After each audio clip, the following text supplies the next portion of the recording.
Bonjour belle âme, bienvenue dans ce podcast qui se veut très spontané et relié au cœur, dans lequel je vais te raconter mon histoire flamme jumelle, mais aussi ce que je vis dans ma vie de FJ. Dans cet espace, je vais également te partager les sujets qui font sens pour moi et qui me tiennent à cœur en lien avec bien sûr les flammes jumelles, mais aussi la reconnexion à soi. Je suis Marissa Hugued, en relation FJ depuis plus de 25 ans et mariée à ma flamme jumelle. Je suis éveilleuse d'âme et auteure. J'accompagne depuis presque 10 ans maintenant les personnes qui viennent à moi en étant reliées à leur âme. Je leur transmets les messages que j'entends, que je perçois, tout en libérant leur mémoire bloquante. Depuis quelques années maintenant, j'accompagne de plus en plus de flammes jumelles sur leur chemin d'éveil. Bienvenue dans cet espace qui se veut authentique. Je te souhaite une très belle écoute. Et si ce podcast te plaît, n'hésite pas à laisser un commentaire. Merci.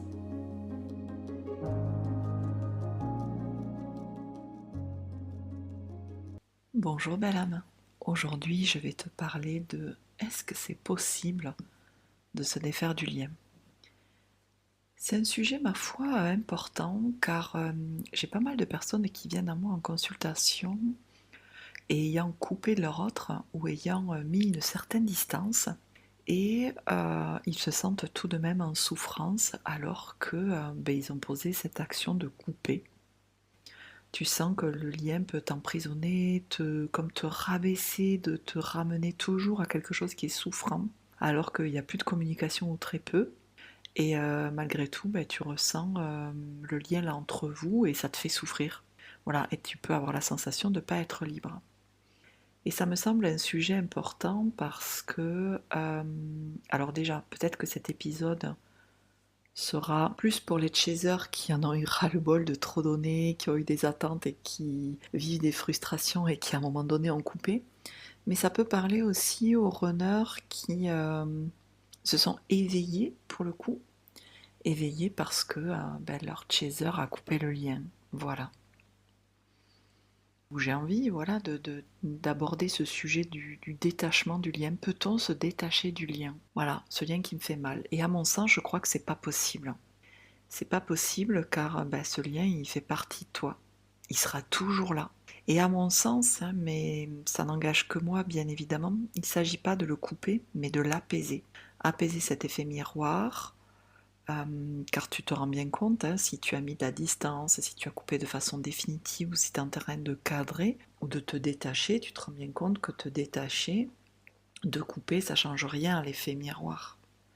Et c'est en ça, je trouve que c'est important, parce que tu as posé une action et malgré tout, il y a quand même cette souffrance. Pourquoi ? D'où elle vient ? Et qu'est-ce qu'il faut en faire de tout ça pour aller bien du coup ? Alors je reprends du début, bien sûr au début de la relation, ce lien il est juste magnifique. Tu sens qu'il t'accompagne dans chacune de tes journées, tu sens l'autre te sent, tout va bien, tu es sur un nuage. C'est comme je le disais dans mon histoire, le ciel bleu, avec un sentiment intérieur de plénitude, de complétude. Mais en fait au fur et à mesure de ce chemin, les blessures, les traumas vont commencer à apparaître. Peut-être qu'il y a la séparation de ton runner, peut-être que tu commences en tout cas à faire un travail sur toi. Mais voilà, ce lien qui était si doux et si beau au début peut se transformer en quelque chose qui est lourd, qui plombe, qui te pollue et que tu ne veux plus. Et donc, ça arrive très souvent en fait, ces sensations de lourd, de plombé, de pollué par rapport à ce lien, ça arrive très souvent quand tu as coupé ton autre. En tout cas, qu'il y a un éveil en toi où tu te dis stop, je peux plus tolérer ça, je sors des dépendances, tu as compris que tu voulais plus de miettes, tu as dit stop quoi. Voilà. Stop à ces comportements qui étaient peut-être pas du tout respectueux. Et c'est comme si tu avais un éveil à toi-même, tu vois, sur tes limites, sur ce que tu avais envie, sur ce que tu n'avais pas envie. Voilà, tu as ce lien qui malgré tout te fait souffrir. Donc à mon sens, tu ne peux pas couper le lien qui fait partie de toi. C'est comme si tu te coupais d'une partie de toi-même. Et c'est parce que tu vas refuser cette part de toi qu'à mon sens, ça va entraîner des souffrances, mais pas que. Et d'ailleurs, si tu as écouté mon histoire dans le podcast précédent, moi j'ai vraiment essayé de couper, de partir. Alors au début, je me sentais très bien, je retrouvais ma liberté que j'avais jamais eue. Mais très vite, je me suis rendu compte que c'était pas la solution. Parce qu'en me séparant comme ça, en fait, je me coupais d'une part de moi. Et je ne suis pas en train de te dire que mon autre, c'était une part de moi, mais je me refusais à voir ce yin en moi, à voir ce que le lien pouvait m'amener. Et donc j'ai refusé cette composante flamme jumelle, même si je ne savais pas à l'époque que c'était flamme jumelle. Mais c'est comme si au fond, tu refusais ta médiumnité, un don, une capacité qui était propre à toi, tu vois, parce que ça te fait souffrir. Et j'ai envie de dire, à juste titre, mais pourquoi ça te fait souffrir? Et tu sais très bien que plus tu vas essayer de t'en défaire, plus ça va revenir au galop et ça va être souffrant. Et pourquoi c'est souffrant? Parce qu'au fond, quand tu as coupé, quand tu as cadré, mis de côté, t'as pas apaisé ta blessure. C'est pas parce que tu coupes que tu apaises ta blessure. Lorsque tu as commencé à te détacher, à cadrer, à couper, c'est parce que ta peur de le perdre était devenue bien moins importante que ta souffrance d'adaptation. Tu en avais tellement marre que tu as écouté cette souffrance et donc tu as stoppé, tu as cadré, tu t'es respecté.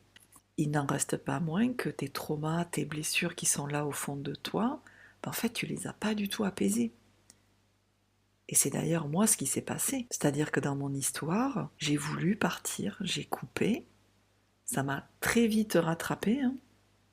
Et quand je me suis réouvert à la relation, en fait, je me suis réouvert à moi, à mon lien à l'intérieur, bien sûr, qui était en lien avec mon autre. Mais je suis repartie dans mes adaptations parce que j'avais pas du tout apaisé les parts de moi qui avaient été blessées.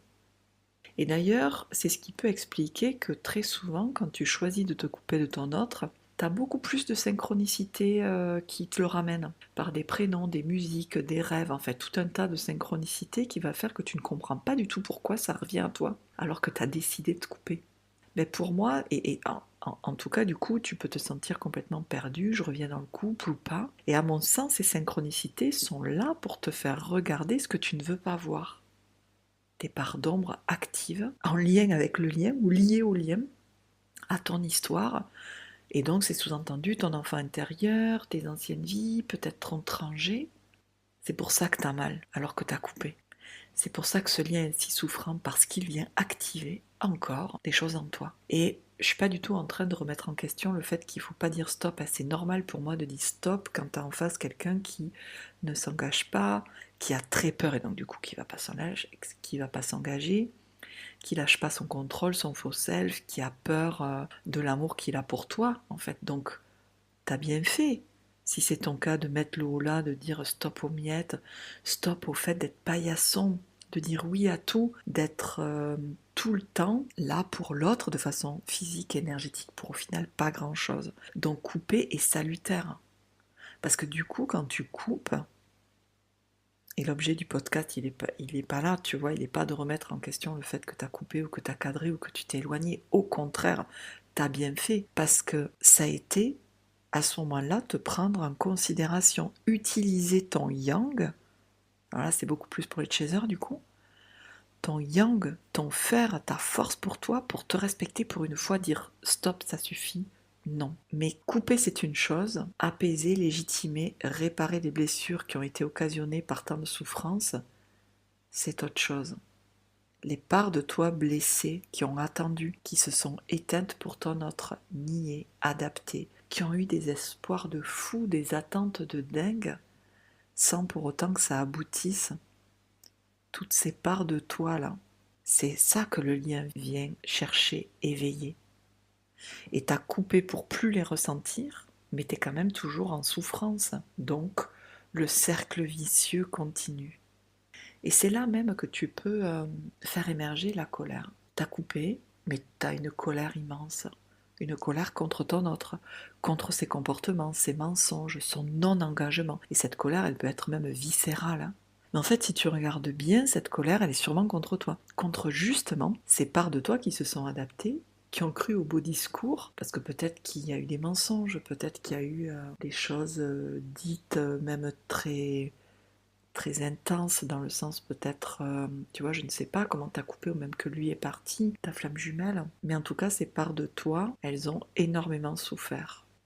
Et cette colère, elle est sûrement contre toi, car cette part de responsabilité que tu as eue dans toutes ces situations où tu l'as cru, il y a eu de l'espoir, tu l'as laissé t'embarquer dans certaines choses que tu voulais pas, mais en fait, tu es responsable de tout ça. Il faut la prendre, cette part de responsabilité. Et donc cette colère, c'est la colère à dire, mais bon sang, comment j'ai pu tolérer ça, quoi. Mais est-ce que t'aurais pu faire autrement? Si t'avais pu, je pense que t'aurais pu faire autrement. Donc, est-ce que avec authenticité, cœur et vulnérabilité, est-ce que t'aurais pu faire autrement? Non. Non. Cette colère, elle doit laisser place au pardon, à l'indulgence, à l'amour des parts de toi qui ont fait comme elles ont pu. Car le lien, il est là et tu ne peux pas le nier. Donc finalement, dans tout ce que je t'amène là, la question à se poser, c'est pas comment se défaire du lien, mais plutôt comment apaiser le lien en toi. Car, je pense que tu seras d'accord avec moi, c'est qu'il y a un lien, un effet miroir là entre vous. C'est plus tu contrôles, plus tu veux, plus il va fuir. Mais pourquoi tu contrôles? Pourquoi tu es en colère? Pourquoi le lien te malmène?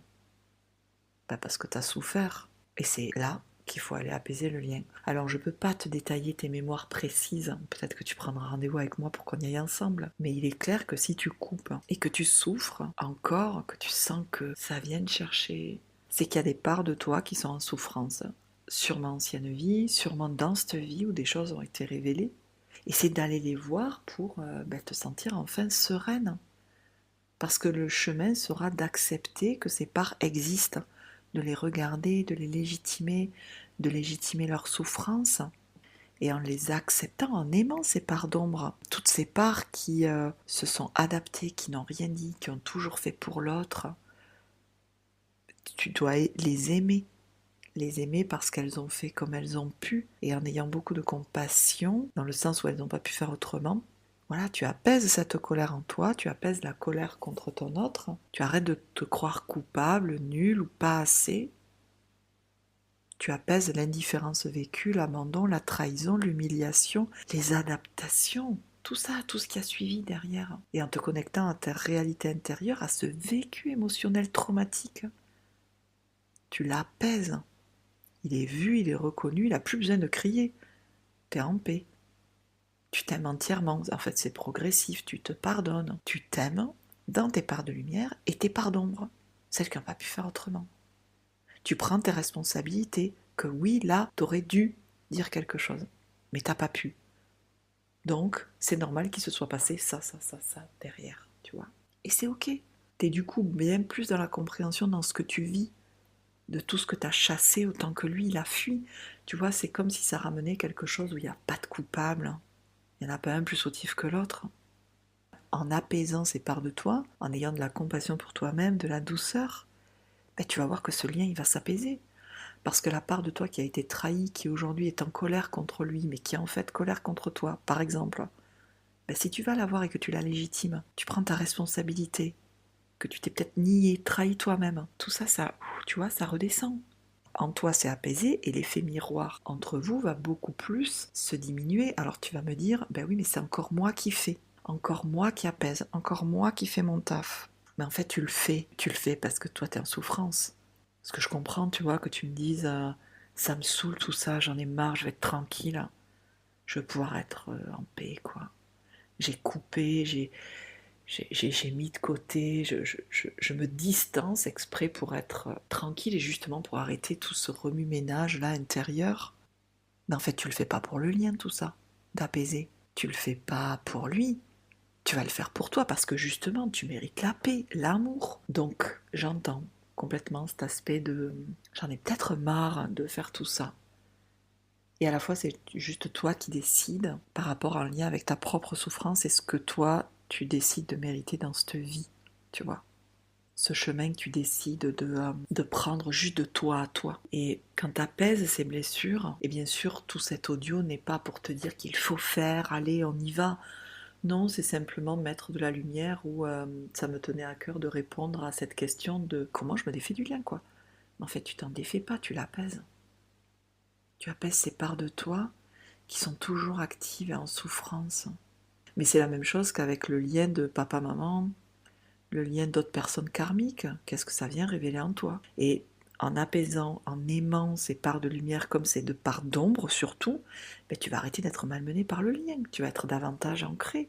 Et tu vas pouvoir prendre de la hauteur par rapport à ce que tu vis, par rapport à ce que ton autre vit, tu vois, et surtout commencer à être en paix avec toi-même, avec authenticité et vulnérabilité. Et tu vas regarder, entre guillemets, hein, le lien en toi en étant sereine, tu sais, comme détaché, ok, je sens le lien, mais ça ne vient plus me maîtriser, ça ne vient plus m'emprisonner, ça ne vient plus me mettre à mal, je suis responsable de moi.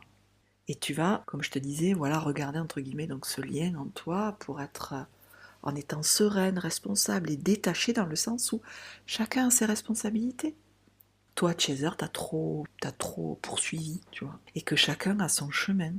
De toute façon, que tu sois en couple ou que tu sois séparé. Moi, je le vois clairement, je suis en couple, mais chacun on a notre chemin. Je lui raconte pas ce que je vis intérieurement de façon détaillée, et lui non plus. On vit notre chemin intérieur de part et d'autre, mais on se rejoint tout le temps. Et si tu es séparé, tu as ton propre chemin. Et c'est là où, ben, quand tu prends tes responsabilités de toi à toi, ben, tu es en conscience que ton autre a son chemin et tu ne peux pas le contrôler. Et tu vas aller dans la confiance et la foi en ce qui est et ce qui doit être. C'est comme si tu t'en remettais à plus grand, en disant, ben, moi je prends mes responsabilités, là je suis en souffrance, et comme j'en ai marre d'être en souffrance, ben, je fais le taf sur moi, même si c'est pénible, douloureux et que j'aimerais être tranquille puisque j'ai coupé avec cette personne, avec ton autre, justement pour être tranquille. Voilà. Mais c'est vraiment aller vers cette confiance et vers cette foi en ce qui est et en ce qui doit être, tu t'en remets en plus grand. Voilà. Donc on ne se défait pas du lien. On s'en apaise parce qu'on s'apaise soi finalement. Et finalement, avec ce lien, mais comme avec tous les liens, si je puis dire, karmiques, c'est toujours une histoire de soi à soi, de ses blessures, de ses traumas, de ses responsabilités, toujours de soi à soi.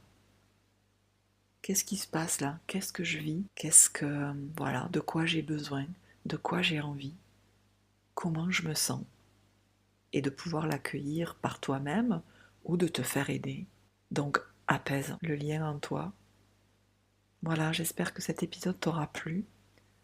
Aller toujours un peu plus apaiser, légitimer, aimer ces parts d'ombre, mais c'est finalement s'aimer toujours un peu plus, les couches de façon toujours un peu plus subtile. En tout cas, je te souhaite beaucoup d'amour, beaucoup de douceur, et je te dis à tout bientôt.